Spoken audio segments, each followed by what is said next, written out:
I thought that this was gonna be the fun kind of horror. Guess not. Hola. To be honest, my head is full of Shingeki no Kyojin right now. I read the final chapter a few days ago and What a story, Mark. I have so many thoughts. I wouldn't even know where to begin. So yeah, it's really hard to focus on anything else right now, but let's do that anyways. Today I'll be talking about a manga called Raising Hell by Akane Hikaru. It started publishing in 2019 and at the time of recording this, 4 volumes have come out. It's the first manga I read by Araki, but there's another one I've been meaning to read. Yeah, before I get into the story, I just wanted to say please don't ask me about English releases or English versions of all these things I talk about because I just don't know. I don't live in an English speaking country. I don't read English manga, so I don't know. All I can do is Google it, and I think you can do that by yourself. Like, sorry, I don't want to be rude or whatever, but it just doesn't seem very smart to ask somebody like me about all this stuff. Anyways, let's talk. So first we see a train, a full train, I think it's even the Yamanote-sen, and a cosplayer kind of guy just starting to make a scene and, you know, grabbing people and starting to sing and just being really annoying. Then the guy leaves the train and the people on the platform as well as inside the train just start exploding. It's very, very graphic, so I can show you anything, but just know that this kind of violence is gonna be a theme throughout the manga, so here's my warning. And so apparently this cosplayer guy is responsible for all these deaths and this massacre, basically.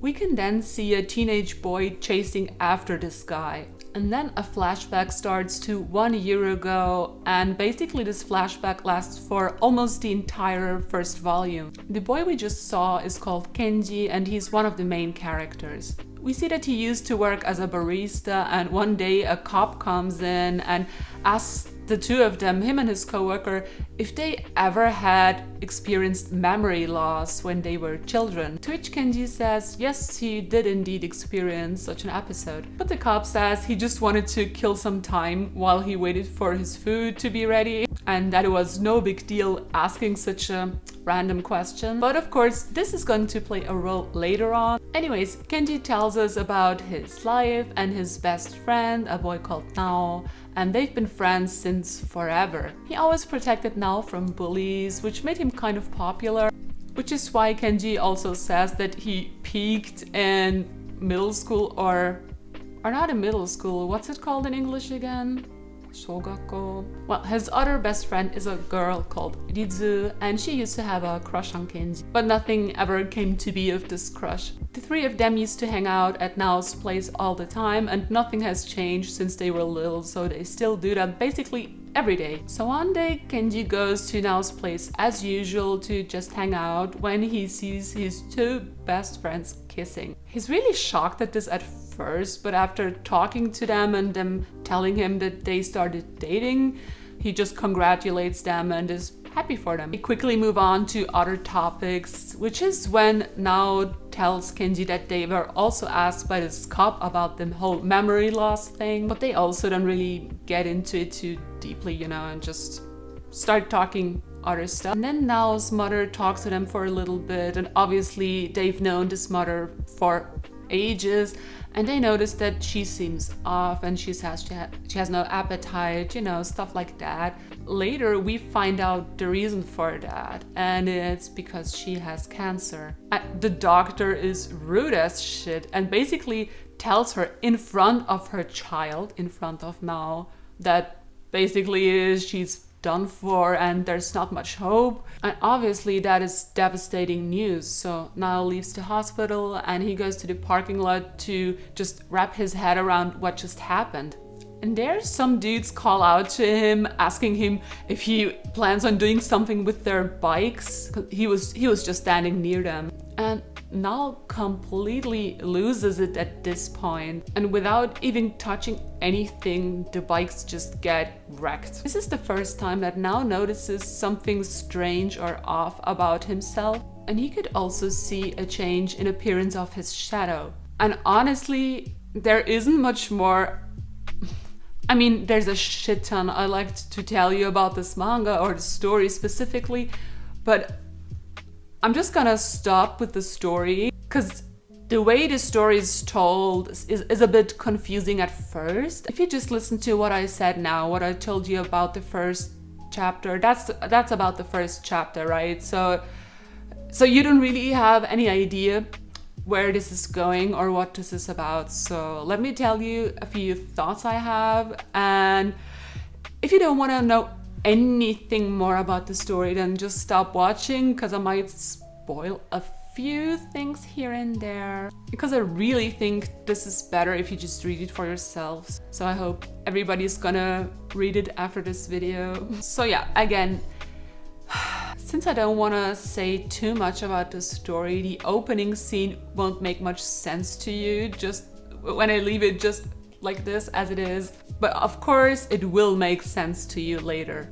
So obviously, a few people in this story have special abilities, like the ability to destroy, like Nao. And I'm gonna talk a little bit about that now, so if you don't want to know about it, Nao is not the only one in the story with abilities like this. Because at the same time Nao notices his abilities, Kenji also notices something about himself, which is the ability to heal.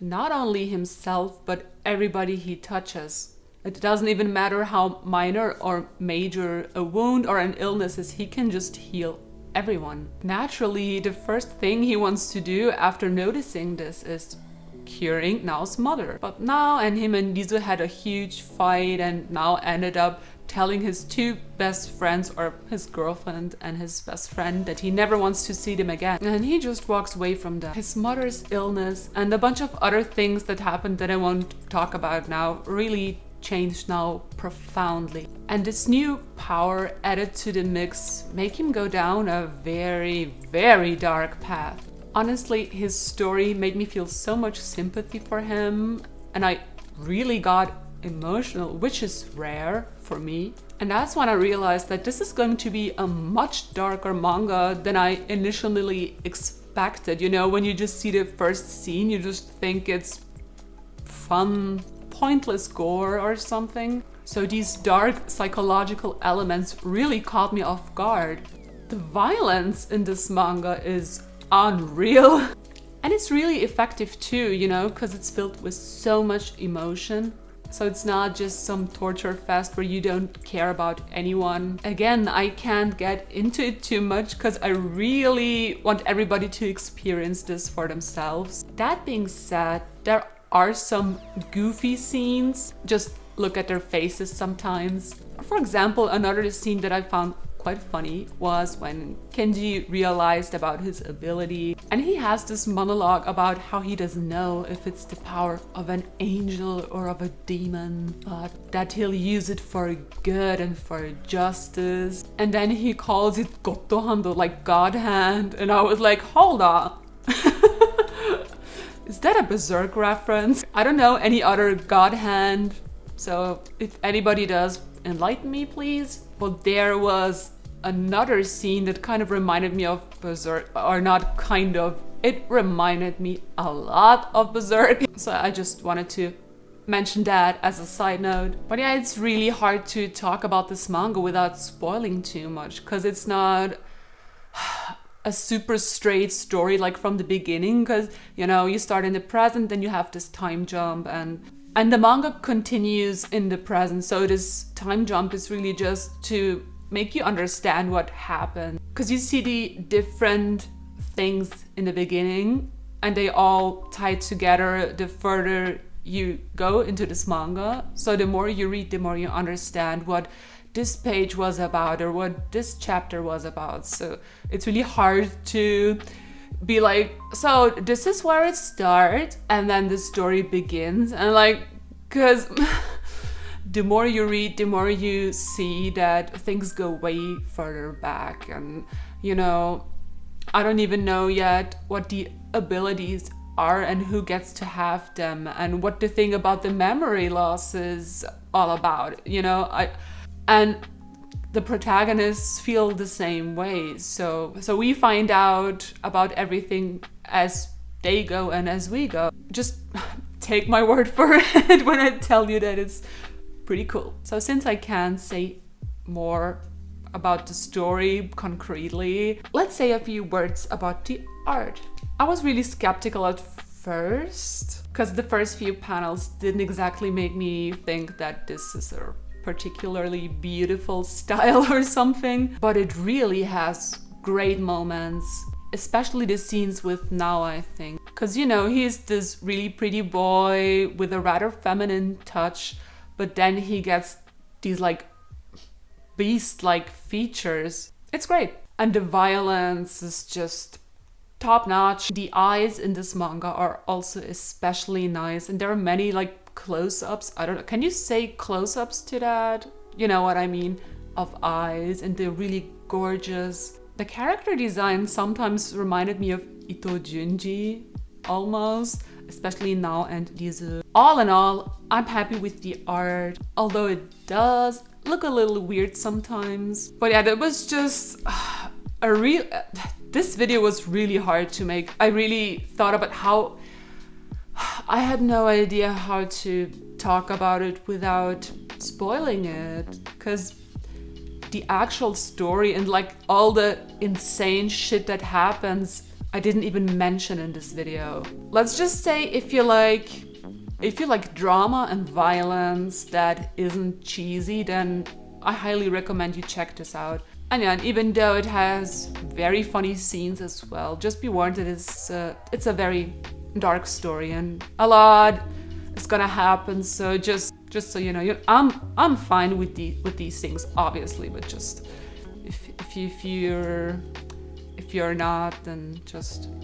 And yeah, I really don't know if I should make a video on Shingeki no Kyojin, because like at the end of the day, nobody cares about what I have to say about it. But it's, on the other hand, I don't know anyone in my real life who's read the manga, so I really want to talk about it with someone, but... Anyways, that was all. I mean, it was not at all what I wanted to say, but that is it for this week. And I really hope everybody has a great day, and I'll see you next week. Thanks so much for watching. Bye bye.